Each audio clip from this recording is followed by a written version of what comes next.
लेकिन भाइयों, इस बिल के पास होने के बाद कुछ राजनीतिक दल तरह तरह की अफवाहें फैलाने में लगे हैं। वे लोग भ्रमित कर रहे हैं, भावनाओं को भड़का रहे हैं।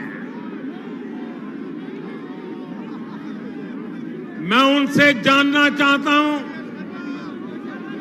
क्या जब हमने दिल्ली की सैकड़ों, इस बात को समझिए भाइयों बहनों, मैं जरा ये भ्रम फैलाने वाले, झूठ बोलने वाले लोगों से जरा पूछना चाहता हूं, क्या जब हमने दिल्ली की सैकड़ों कॉलोनियों को वैध करने का काम किया तो क्या किसी से पूछा था कि आपका धर्म क्या है, आपकी आस्था क्या है, आप किस पार्टी को वोट देते हैं, आप किस पार्टी के समर्थक हैं?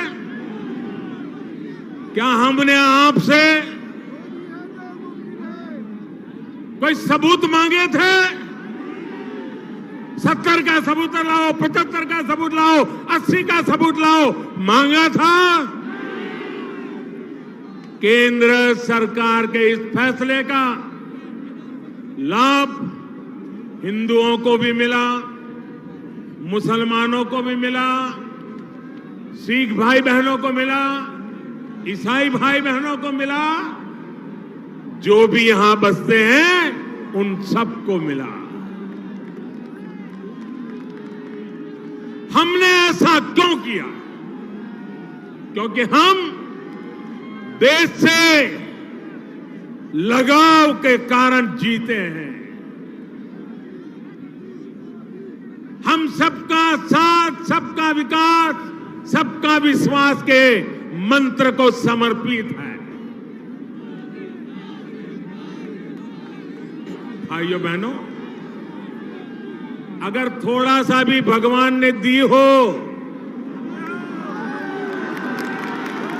तो जरा उपयोग करो। एक ही सत्र में 2 बिल पारित हुए हैं। एक बिल में मैं दिल्ली के 40 लाख लोगों को अधिकार दे रहा हूं और ये झूठ फैला रहे हैं कि मैं अधिकार छीनने वाला कानून बना रहा हूं। ये झूठ चलने वाला नहीं है, देश स्वीकार करने वाला नहीं है। भाइयों बहनों, मैं ये जो झूठ बोलने वाले हैं मैं उनको चुनौती देता हूं, जाइए मेरे हर काम की पड़ताल कीजिए। कहीं पर दूर दूर तक भेदभाव की बू आती है तो देश के सामने ला करके रख दीजिए।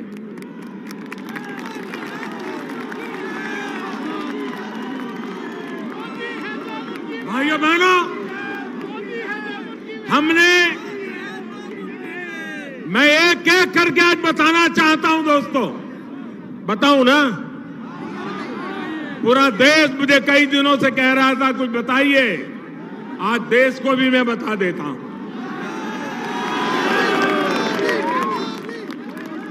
एक एक योजना को देखिए।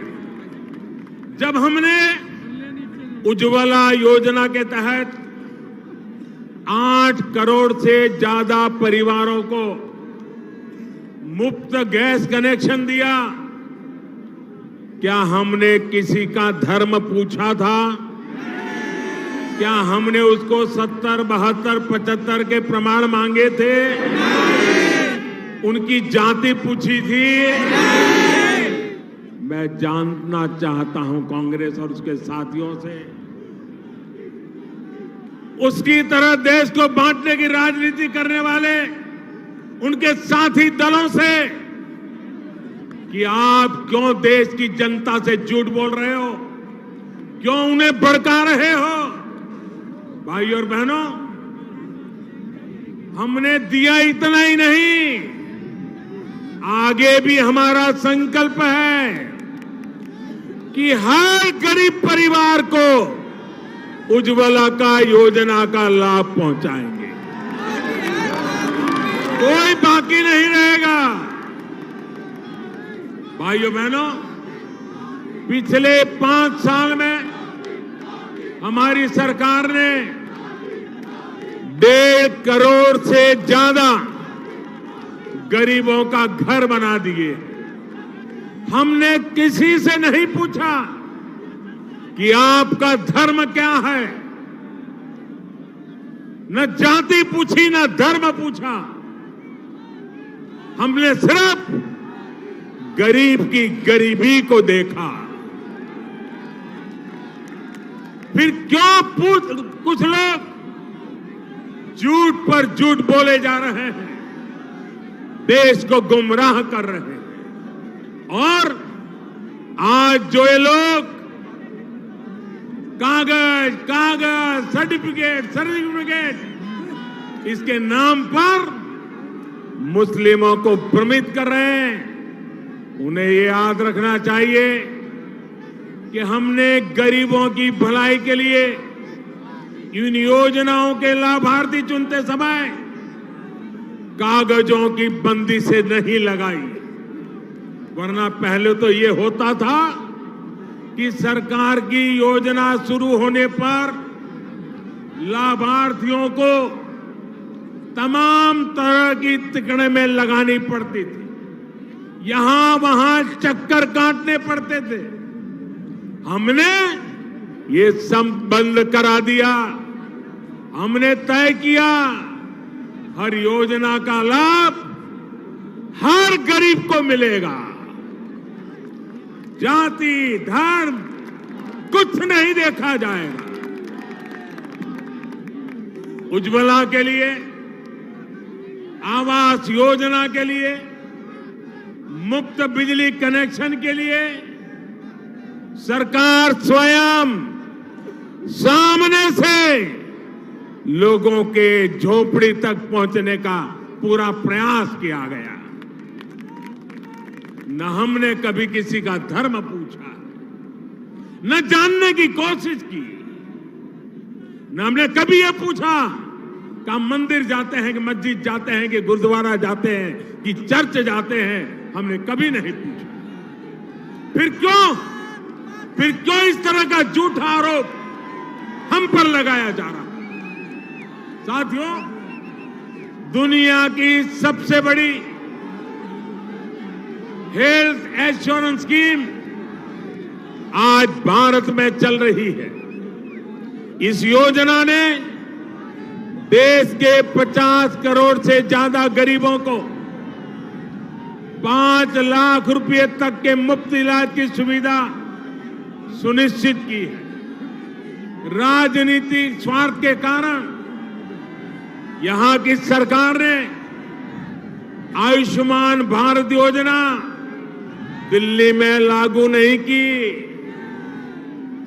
लेकिन जिन राज्यों में ये योजना लागू हुई है वहां लगभग 70 लाख मरीजों का जो पैसों के अभाव में इलाज नहीं करवा रहे थे, पीड़ा झेल रहे थे, मुसीबतों से गुजारा कर रहे थे, आज इस योजना के कारण इन 70 लाख लोगों का इतने कम समय में इलाज मुफ्त में हो गया। इन लाभार्थियों में सभी संप्रदाय के लोग हैं, सभी जाति के लोग हैं, सभी पूजा पद्धति के लोग हैं। इस योजना में तो किसी से नहीं पूछा जा रहा कि पहले आप अपना धर्म बताइए, फिर आपका इलाज शुरू किया जाएगा।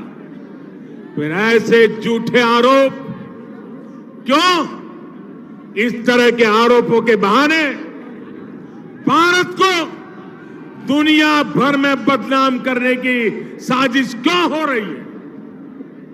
साथियों, इन लोगों ने दिल्ली ही नहीं बल्कि देश के कई शहरों को अराजकता और डर के माहौल में धकेलने की नापाक कोशिश की है, साजिश की है।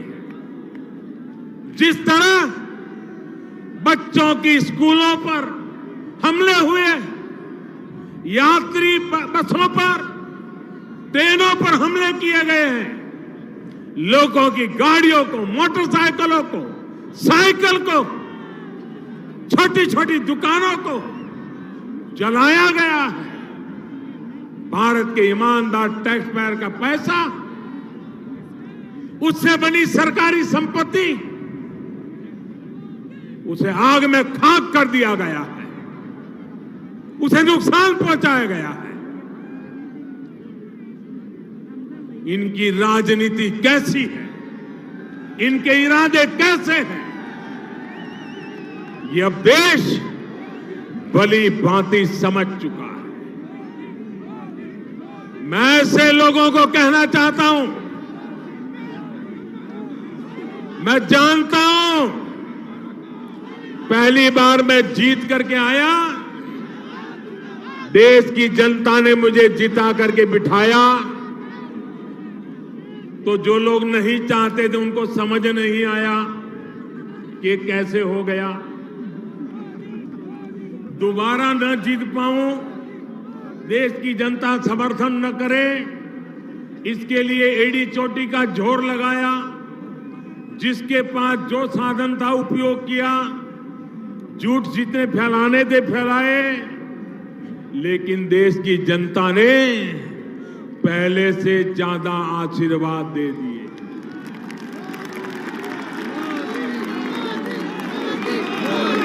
ये सदमा ये अभी भी सहन नहीं कर पा रहे हैं। ये पहले तो आ गया, ये दोबारा कैसे आ गया? और जिन दिन नतीजे आए हैं, उसी दिन से ये देश में तूफान खड़े करने की फिराक में है। ये इनके इरादे हैं और कोशिशें पहले भी की, लेकिन लोग साथ नहीं दे रहे हैं। उनका यही हाल होने वाला है। और मैं इन लोगों को कहना चाहता हूं, अगर मोदी को देश की जनता ने बिठाया, ये आपको अगर पसंद नहीं है, मैं समझ सकता हूं, तो आप मोदी को गाली दो भाई, मोदी को नफरत करो, मोदी का जितना विरोध करना है जरूर करो। आपको मोदी से नफरत है, गुस्सा जितना निकालना है निकालो। अरे मोदी का पुतला लगा करके आते जाते जितने जूते मारने हैं मारो, मोदी का पुतला जलाना है जलाओ, लेकिन देश की संपत्ति मत जलाओ, गरीब का ऑटो रिक्शा मत जलाओ, गरीब की झोपड़ी मत जलाओ,